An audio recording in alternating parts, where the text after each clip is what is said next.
Hey everyone, welcome to my first of 3 videos on the Sony Alpha A230. So this is an interchangeable lens digital SLR. What does that mean? Interchangeable lens simply means that you can take the lens off at any time you would like when you're not taking a photo and put another one on, and that's just fine. Single lens reflex means that the light passes through the lens to the mirror right behind here, bounces up to what's probably a pentamirror system up here, and then out to your viewfinder on the back so that you can see what your photo your camera is going to take up until the moment when you take the photo. It is an APS-C format camera, which means if I'm going to do something you should never do, and I'm going to lift up the mirror so you can see the size of the shutter back here. There we go. You can see back there the size of the shutter is a little bit bigger than the sensor. So it's an APS-C format sensor with a 10.2 megapixel CCD sensor behind it. Back in the day when the CCDs were still being put into cameras, if you took a comparable CCD and a comparable CMOS, CCDs, which are charge-coupled devices, tended to have better performance across a larger range of apertures, sensitivities and lighting conditions and things like that.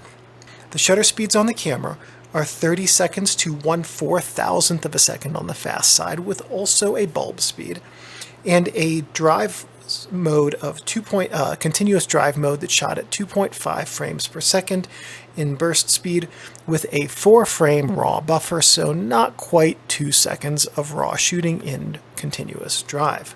The viewfinder on the back right here gives you 0.83x magnification and 95% frame coverage. Now what that means is that what you see in here will be 83% of the size of what's going to be on the sensor, and if you assume that what you're looking at right now is what's going to be on the sensor, then you're going to lose about 2.5% on each side, as well as the top and the bottom, that will be on the sensor but not in your viewfinder. Now the big issue with this is really only the viewfinder magnification, because that's a very small image to look at. What that tells you, that this camera is really designed for autofocus use and not as much for manual focus use. The ISO range on the camera is 100 to 3200, and there's also an auto ISO setting. The flash sync speed is 1/160th of a second, and as for taking videos with this camera, you can't. It has no video mode. It is a still image only camera. The Sony Alpha A230 was released as an entry-level camera. Basically, it's a stripped-down version of the A200. It has a smaller battery, and the user interface we'll see throughout these next 3 videos, which is basically the menu system. I guess we'll see it mostly in the 3rd video.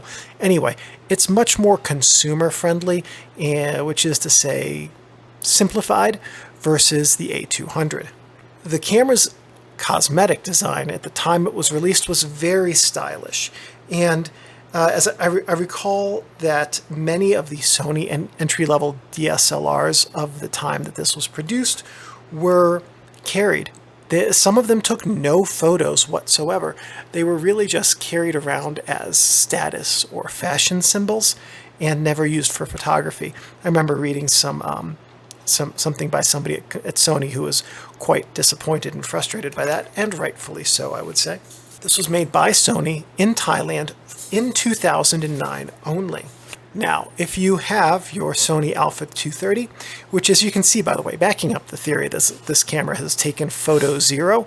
The cosmetics on this camera, which I bought used, they are really good.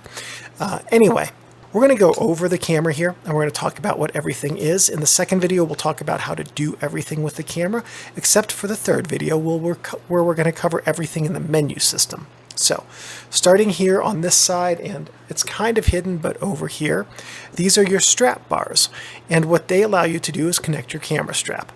This is your mode dial, and we'll go over what each of these different modes are in the 2nd video. This is your flash hot shoe. It's what's called an IISO hot shoe. It's a proprietary Sony hot flash. I don't think the flashes are made anymore, so if you want to buy an external flash for this camera, you'll either have to buy a used one or get an adapter to a standard hot shoe and just get used to using a standard basic flash with manual on flash controls, which is a fine option as well. Here is the pop-up flash, which will pop up when the camera decides it should. your on and off switch, shutter button. I guess technically these are on the top. This is your menu button over here, and this is your AV button right here on this side. On the front of the camera, first thing that we have is up here we have the command wheel. Then we have the remote sensor, which I believe is this strip right here, is used for sensing the remote. This is your lens mount. This is your lens mounting index right here.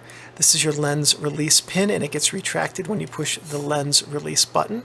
Also, here's the autofocus drive coupling for lenses with screw drive autofocus. Over here on the side is your autofocus manual focus control switch that you can use to switch between autofocus and manual focus. We're going to go over to this side of the camera and we're going to open it up and see what all's inside of it. There's a bunch of different stuff. This is your memory card type switch, and basically you can switch from SD to something that's not SD. I don't recognize that symbol. I think it's a Sony memory stick. That's my best guess.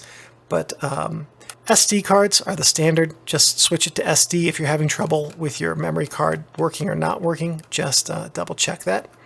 HDMI out port, mini USB port. This is your SD card port right here. And this is your, it's an HG Duo stick. That's the other type of memory it takes. I don't even have one of those. I don't think I've ever seen one of those. Over here we have your DC in port, which we're just going to lift this up, and you can see the port for the proprietary wall power connection. On the back of the camera, 10.2 megapixels. Ooh. A viewfinder. Well, back in the day, look, this was actually a legitimately good number, especially for a CCD sensor, but I don't think modern cameras include the megapixel count on them anymore. It's not so much of a marketing gimmick as it once was. Anyway, viewfinder. These are the sensors for the eyepiece. Here's your LCD screen, function button, display button, drive mode button, flash button, autofocus button, ISO button, delete button, playback button. On the bottom of the camera, we have a handful of things to look at. This is your battery chamber, QA passed sticker, a tripod socket right here, serial number, and then a bunch of registration and production information around here. I do have some things not to do with your Sony A230. The first one is if you remove the lens, don't touch the mirror because your finger oils can tarnish it or desilver it, which will affect your autofocus, metering, and also manual focus. If you lift up the mirror, don't touch the shutter because your finger oils can be sticky and can cause the shutter not to work properly or jam and break, worst case. And also definitely don't touch the sensor because getting finger oils off of a sensor is very hard. Another good thing with digital cameras especially is don't store them with the lens off. If you don't have a lens for it, invest in a lens cap because not having a lens on your camera can result in a lot of dust getting into the shutter box, and that dust will get on your images. It's a pain to clean off. It's always a good idea to try and keep dust off of your sensor as much as possible and out of your camera. Don't store your camera in your car because it's a good theft target, but also extreme heat and extreme cold can affect the plastic components of the camera and lens and cause them to get damaged or shrink, expand, crack, things like that, and you don't want that.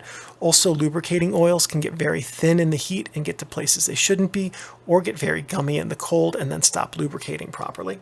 Don't leave it in a plastic bag or box unless you have a good and rechargeable desiccant pack because plastic is moisture permeable. And when it gets into that plastic, it will cause fungus to grow in your optics, which will impair your image quality. Don't let your A230 get wet. It doesn't really look like it's weather sealed. I guess it's got a little bit of a weather sealing ring right here around the mount. Can't tell if that's looks like a gasket. At any rate, don't really let it get wet because electronics and water don't get along, and you don't want the rain to ruin your camera. And just remember that your Sony A230 is a precision tool that should be handled with care and respect. And as long as you take care of your camera will take care of you. And that's it for video 1. Now here's a card that will take you over to video 2 so you can learn how to use all of the features on this camera except the menu system, which we'll cover in video 3